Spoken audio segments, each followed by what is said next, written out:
CPS 3 प्रश्न number 1, 2, सोच लो, 3,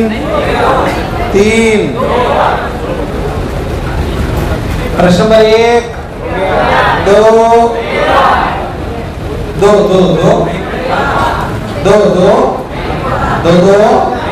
हाथ खड़े करो, 2, बहुत सारे पढ़ना पड़ेगा सवाल।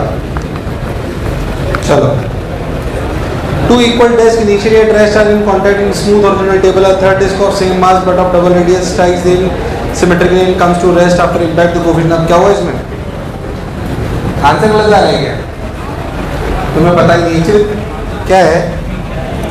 मुझे ऐसा क्यों लग रहा है बहुत सारे बच्चे डिस्कशन करना ही नहीं चाह रहे हैं। तुम CPS देख के डिप्रेशन में आते हो क्या? चला ये भी नहीं आता, ये भी नहीं आता है ना।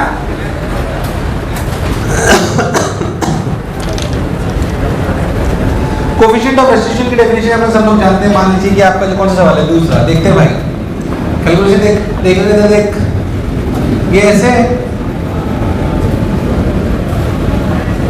और ये ऐसे और ये ऐसे, क्या ऐसे टकराएंगे? डबल रेडियस का मास सेम है, कोई बुराई वाली बात। अच्छा, कितनी रफ्तार से आ रही है? जो भी आ रही हो, V0 से आ रही हो मान लो, और ये टकराने के बाद रुक गई। अगर आप बहुत ध्यान से देखो तो मान लीजिए डबल द रेडियस है, इसका मतलब अगर आप बहुत ध्यान से देखो तो आपको समझ में आएगा कि ऐसे डायग्राम अगर अपन बनाए तो ये R, ये 2R, तो ये एंगल अपने को पता पड़ गया थीटा। साइन थीटा की वैल्यू हुई R/3R। अरे यही तो लाइन ऑफ इम्पैक्ट हुई, यही तो देखना, मैं गलती नहीं करता, यही लाइन ऑफ इम्पैक्ट हुई। तो बेसिकली इस पे लाइन ऑफ इम्पैक्ट ऐसे आई। आप ध्यान से देखो तो मेरे हिसाब से साइन थीटा की वैल्यू आ रही है 1/3। कितनी आ रही है? तो इस गोले पर अगर अपन बहुत ध्यान से देखें तो अपने एक बात समझ में आ रही है कि इस पे ऐसे एक एंगल लग रहा है, ऐसे एक एंगल लग रहा है, और इस NN की वजह से ये एंगल थीटा है, ये एंगल थीटा है, ठीक है। और ये एन इतना है कि टकराने के बाद इसकी रफ्तार कितनी हो गई? 0। तो इसने पूछा क्या है? Two equal discs initially at rest are in contact on a smooth horizontal table. A third disc of same mass but of double radius strikes them symmetrically and comes to rest after impact. अच्छा ठीक है, तो V0 से आ रही थी, तो velocity of separation upon velocity of approach। अगर अपन बहुत ध्यान देंगे तो अपने को बहुत सारी बात समझ में आएगी। ये टकराने के बाद किधर भागी? इधर V से V डैश। मान लो पहले V0 से आ रही थी, कितने से आ रही थी? अरे हाँ ना बोले यार। अगर ये V0 से आ रही थी और ये टकराने के बाद V डैश से गई, और ये भी टकराने के बाद कितने से गई? अरे यस और नो? अगर आप बहुत ध्यान दें तो आपको समझ में आएगा कि V डैश का इधर जो भी अपना कंपोनेंट है, इस V डैश का इधर कंपोनेंट इधर और इधर V डैश का इधर, हॉरिजॉन्टल में मोमेंटम कंजर्व्ड है। हॉरिजॉन्टल में मोमेंटम, ये तो मैं गलत नहीं बोल रहा।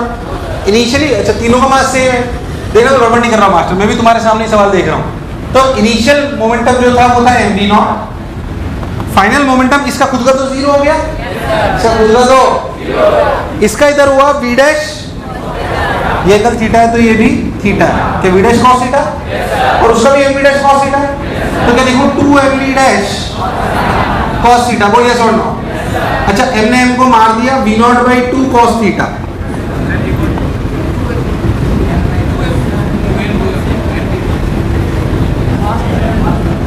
गलत लिखा सही लिखा? अरे mv डैश नॉट इधर, एक mv डैश है, अब 2 रूम का मास इसलिए तो 2m लिखा ना।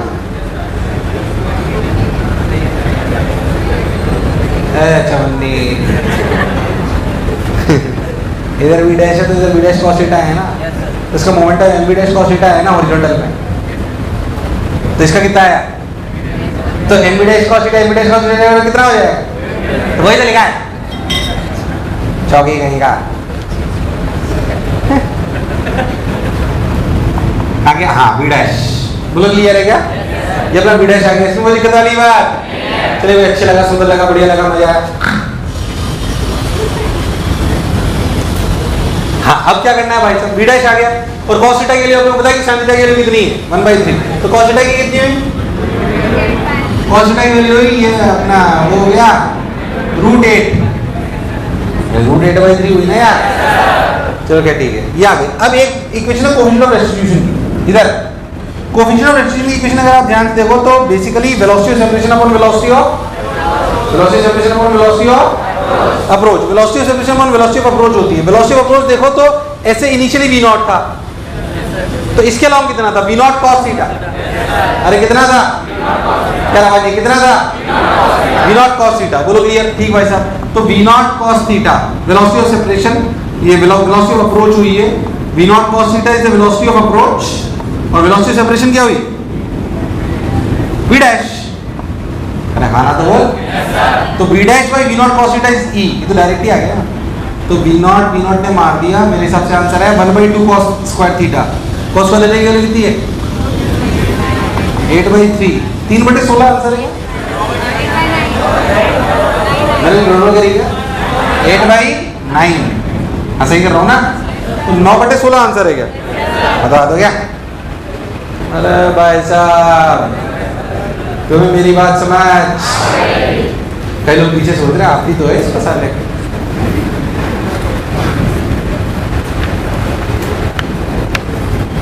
हाँ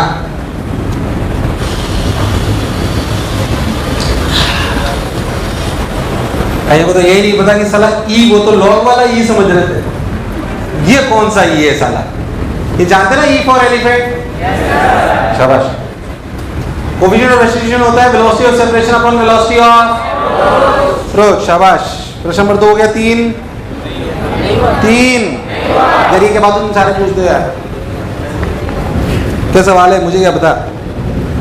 Figure shows the variation of the internal energy U with the density rho of 1 mole of an ideal monatomic gas for the thermodynamic process ABCA. ABCA rectangular hyperbola U or rho. Assume the process AB to be a part of the rectangular hyperbola. ठीक है। Find the total amount of heat absorbed by the system for the cyclic process. Total amount of heat absorbed by the system for the cyclic process. Heat absorb करने से system, ये total work निकाल लो। ये बात है कि total process के लिए क्या डेल्टा यू 0 है, डेल्टा यू 0 है। ठीक है भाई साहब।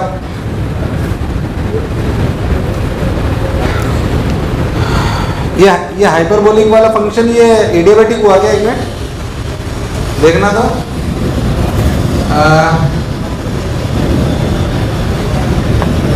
यू क्या होता है,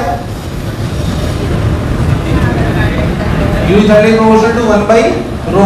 अरे हाइपरबोला हो तो यही हुआ ना, अरे हाइपरबोला रिलेशन तो xy equals to c ऐसे कहीं हुआ ना। तो ये रुक जा, u rho equals to constant, और u को क्या लिख सकते हैं, u क्या है, potential energy, F/2 nRT, F/2 nRT into rho equals to constant। तो T rho equals to constant आ गया है, तो और TV इक्वल्स टू nRT से लिखते हैं एक minute. TV equals to nRT में रो कहाँ से आएगा, P equals to mRT by molecular weight by volume rho RT। तो P equals to rho RT by m, सही कर रहा हूँ ना मैं। तो रो T की वैल्यू क्या हुई, अरे रो T की वैल्यू कांस्टेंट हो गई ना, तो मैं सही बोल रहा हूँ ना यार। तो बेसिकली प्रेशर कांस्टेंट फंक्शन है ये। अरे यार तुझे मेरी बात समझ नहीं आई, पहली बात मैंने भी नहीं देखा, मैं भी पहली बार देख रहा हूँ सवाल, इसलिए जैसे मेरी बुद्धि चल रही है आपकी भी चलनी चाहिए। ध्यान समझ, PV इक्वल्स टू nRT लिखा, U is directly proportional to rho, तो U rho equals to constant हुआ ना, उसे बोला हुआ हाइपरबोलिक फंक्शन है। कैसा फंक्शन है, देखना मैं गड़बड़ नहीं करूँ। हाइपरबोलिक क्या होता है, xy equals to c type, xy equals to rectangular hyperbola, rectangular hyperbola xy equals to c तो इक्वेशन होती है यार। रेक्टेंगुलर हाइपरबोला की इक्वेशन क्या होती है, तो basically u rho equals to some constant, क्योंकि एक u एक rho है, तो मेरे हिसाब से यहां तक मैंने सही लिखा है। अब मैंने u को क्या लिख लिया, F/2 nRT rho, तो rho T rho equals to constant. Normal equation जो गैस की होती है PV equals to nRT, n को लिखते हैं मास अपॉन मॉलिक्यूलर वेट, तो नीचे वॉल्यूम जाए तो मास अपन वॉल्यूम क्या हुआ, रो, तो प्रेशर को लिखते हैं रो RT बाई m, पर रो T क्या है, और R तो और m तो पहले से कांस्टेंट है। तो ये बेसिकली प्रेशर कांस्टेंट है, यानी कि AB प्रोसेस आइसोबारिक है, यानी कि AB प्रोसेस लिखो, तुम ही करोगे, लिखो ए बी प्रोसेस आइसोबारिक है। आइसोबारिक में तुम्हें वर्णन लिखना आता है कि नहीं आता? ठीक। अच्छा एक बात और समझो अच्छे से, 5u0 2u0, क्या ठीक? अच्छा बीसी प्रोसेस कैसा है? रो कांस्टेंट है, रो कांस्टेंट है, रो क्या कांस्टेंट है? अच्छा सीए देख, internal energy U equal to F/2 nRT, monatomic gas में 3/2 nRT। ध्यान से देख, तेरा जो प्रोसेस है AC, कौन सा? या CA जिसे आप बोल रहे हो, उसमें U कांस्टेंट है। U कांस्टेंट का क्या मतलब है? टेम्परेचर कांस्टेंट, यानी कि वो कौन सा प्रोसेस है? आइसोथर्मल। अरे तुम्हें नहीं आया? अच्छा रो कांस्टेंट, रो होता क्या है? Mass upon volume, mass upon volume. Rho constant का क्या मतलब है? वॉल्यूम कांस्टेंट, यानी कि जो आपका बीसी प्रोसेस है वो कौन सा है? आइसोबारिक। तो देख AB हो गया आइसोबारिक, BC हो गया आइसो, और CA क्या हो गया? क्या तीनों का वर्णन तुझे लिखने आता है? यार मुझे लगा नहीं तुम्हें आया। किसी भी क्लोज साइकिल के प्रोसेस के लिए, किसी भी क्लोज साइकिल के प्रोसेस के लिए क्या डेल्टा, उसने हीट एब्जॉर्ब पूछी है कि डेल्टा Q वास्तविकता में होता है क्लोज साइकिल के लिए डेल्टा, वास्तविक process delta Q equal to delta U plus वर्णन, पर क्या डेल्टा U 0 होता है? डेल्टा U क्या होता है? अगर क्लोज साइकिल है तो डेल्टा U क्या होता है? अरे घूम फिर के वहीं आ गए। तो इन तीनों का अगर वर्णन निकाल लूंगा, क्या वही डेल्टा Q होगा? वही। अब कर पाएगा या पूरा बताऊं? अरे सोच लो। अरे पक्की बात। अब ट्राई कर पाएगा? देख एक Ln2 आ रहा है क्योंकि एक प्रोसेस आइसोथर्मल है, एक प्रोसेस कौन सा है? याद कर, आइसोथर्मल प्रोसेस का वो क्या होता है वर्णन? nRT ln V final by. यार तुम्हें एक मिनट, वर्णन इन आइसोथर्मल प्रोसेस नहीं पता क्या होता है? वर्णन in isothermal process nRT ln V final by. अरे तुम्हें नहीं आया? ठीक। आइसोबारिक P डेल्टा V,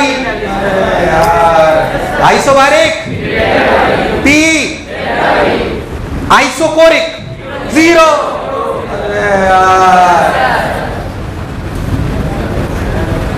मैं 90% सवाल बता चुका हूँ, 10% भी बता दूं क्या? नहीं बता देता हूँ। कह लो बताओ उसमें क्या पैसे दिए? अरे आया कि नहीं आया? थर्ड वाला सवाल अच्छा सवाल, सोचने योग्य सवाल। हाँ भाई, थर्ड हो गया, फोर्थ आपस में थोड़ा बहुत डिस्कशन करते हो कि नहीं करते हो? फोर्थ, फिफ्थ, सोच लो, सिक्स्थ। क्या लामीज थ्योरम है? क्या यही साइन रूल के नाम से भी जाना जाता है? लामीज थ्योरम शायद तुम्हें अभी इसमें बताई होगी इलेक्ट्रोस्टैटिक्स 1 में। क्या उस लामीज थ्योरम बेसिकली क्या साइन रूल है? कौन सा रूल है जो आप किसमें पढ़ते हो? हेलो केमिकल बॉन्डिंग रूल है। हाँ 8 अरे काम कराए, अरे 8, अरे सोच लो, अरे 9, कुछ तो अच्छा सा लग रहा है ये। अब बिलियर्ड बॉल, बिलियर्ड खेला है कभी? अंडे खेली होगी ना तुमने तो। वो अंडियों को बिलियर्ड बोलते थे तो, है ना? A billiard ball initially address is given a sharp impulse by a Q। Q से डंडा नहीं, Q होती है उससे मारते हैं जनरली, यही करते हैं बिलियर्ड बॉल से। The Q is held horizontally at distance h above the center line as shown in the figure. The ball leaves the Q with a speed v0 and because of its backward slipping, eventually acquires a final speed 9/7 v0. If r is the radius of the ball, then h is equals to। वास्तविकता में क्या होता है मैं आपको समझाता हूँ। तुम्हें अगर पता हो तो अपने जब आपको रोटेशन पढ़ाया जाता है प्योर रोलिंग वाला, तो अगर किसी भी बॉल को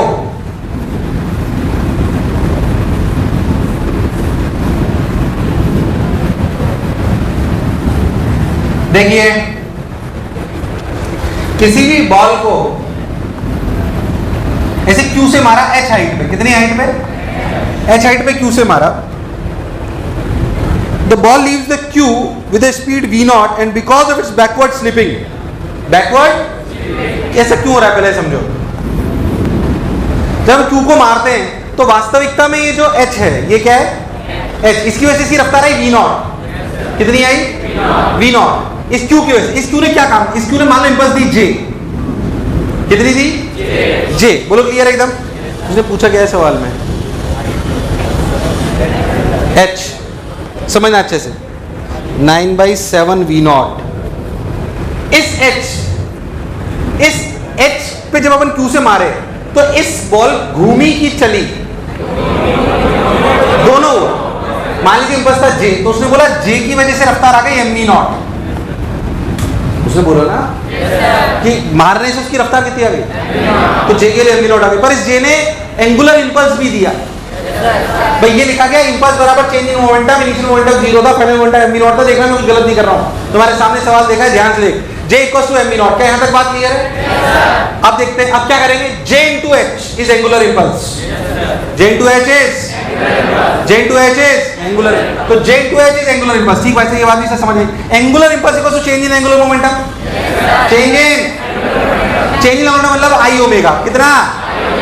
I ओमेगा। I का मतलब, क्योंकि बिलेट बॉल है तो सॉलिड स्फीयर हुआ, तो I हो गया 2/5 mr² ओमेगा।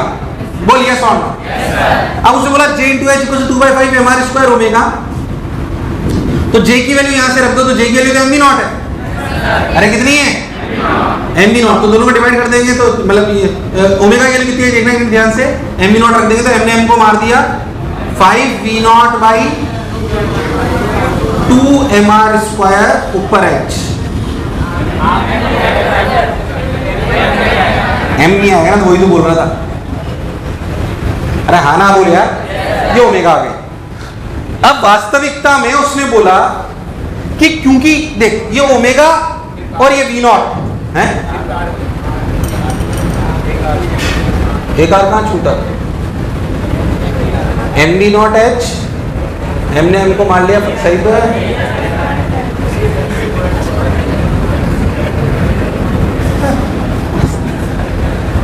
अच्छा ध्यान सुनना, इसने बोला कि ये पॉइंट बैकवर्ड स्लिप कर रहा, कहां स्लिप कर रहा? इसका मतलब फ्रिक्शन कहां लगा? आगे। कहां लगा? आगे। तो फाइनली फ्रिक्शन तब तक लगता रहेगा जब तक इसकी रफ्तार कुछ ऐसी ना हो जाए कि ओमेगा डैश बराबर v'/r ना हो जाए, जब तक प्योर रोलिंग स्टार्ट नहीं होगी। तुम भूल गए ये सवाल? अरे याद है? भूल गया? अच्छा इसने बोला ये फाइनल रफ्तार हो गई 9/5 v0। देख 9/7, देख v0 से भी बढ़ गई, v0 से भी हुई, इसीलिए उसने बोला बैकवर्ड स्लिपिंग, तभी तो फ्रिक्शन आगे लगा। तो देख, क्योंकि ऐसा इसलिए होता है, ऐसा तब तक होता है जब तक ओमेगा बराबर v/r नहीं होगा, क्योंकि जब तक ओमेगा बराबर v/r नहीं होगा फ्रिक्शन को शांति नहीं मिलेगी, और जब तक फ्रिक्शन को शांति नहीं मिलेगी प्योर रोलिंग खत्म नहीं होगी, चालू रहेगी। बोलिए सुनो, मुझे लगा तुम्हें आया। अब याद कर, यहां से लेकर यहां तक की सिचुएशन में एंगुलर मोमेंटम कंजर्व होता है इस पॉइंट के अबाउट। अगर तुझे शॉर्ट ट्रिक याद हो तो कराया हुआ है क्लास में, जो मैं आपको कह रहा हूं। ऐसे सवालों में जिसमें धक्का देके बॉल को भेजते हैं, उसमें प्योर रोलिंग तब स्टार्ट होती है, उससे पहले यहां से लेकर यहां तक क्या चीज कंजर्व होती है? इनिशियल से लेकर फाइनल। बढ़िया सवाल है, देखते हैं क्या होता है, क्या आंसर मैच कराने का प्रयास करते हैं। अब सोच, इनिशियल एंगुलर मोमेंटम क्या चीज? इनिशियल एंगुलर मोमेंटम अगर बात करें तो इसकी रफ्तार है v0, कितनी? तो इनिशियल एंगुलर मोमेंटम हुआ mv0 plus I omega plus I is what 2/5 mr², अरे हाँ ना बोल, इंटू ओमेगा। ओमेगा कितना? 5v0h/2r²। बोल यस और नो? अरे कभी तो हाँ ना बोलो। This is mvr plus I omega, that is initial angular momentum. Final angular momentum is again mv'(r). v' की वैल्यू कितनी है? 9/7 v0, तो ओमेगा भी इतना आ गया, तो लिखा गया mv मतलब n 9v0/7r इंटू mvr, अरे यार, प्लस 2/5 mr² इंटू ओमेगा। सही तो कर रहा हूं? और omega is what 9v0/7r। r ने r को कहीं तो गड़बड़ हुई मेरे से, कहाँ नहीं आएगा? MBR ये तो सही लिखा है ना मैंने, इसमें क्यों आएगा R? ये हो गया, ये हो गया, ये हो गया, ये हो गया। हाँ, M कॉमन आ गया तो इसमें कितना बचा? MB नॉट R तो कॉमन आ गया, 9/7 भी कॉमन आ गया, 1 + 2/5 यानी कि 7/5, तो 7/5, 7 ने 7 को, तो इधर बचा 9 MB नॉट R/5। अरे हाँ ना बोले यार, इधर तो बचा, अच्छा इधर है MB नॉट R प्लस ये कितना, R स्क्वायर ने R स्क्वायर को मार दिया, ये कितना बचा? 2 ने 2 को मार दिया, 5 ने 5 को, अरे तो MB नॉट H बचा है तो, अरे MB नॉट H ही बचा ना, मुझे ऐसा क्यों लग रहा है मैं अकेला ही सीख रहा हूँ? MB नॉट H, बोल यस और नो। इधर बचा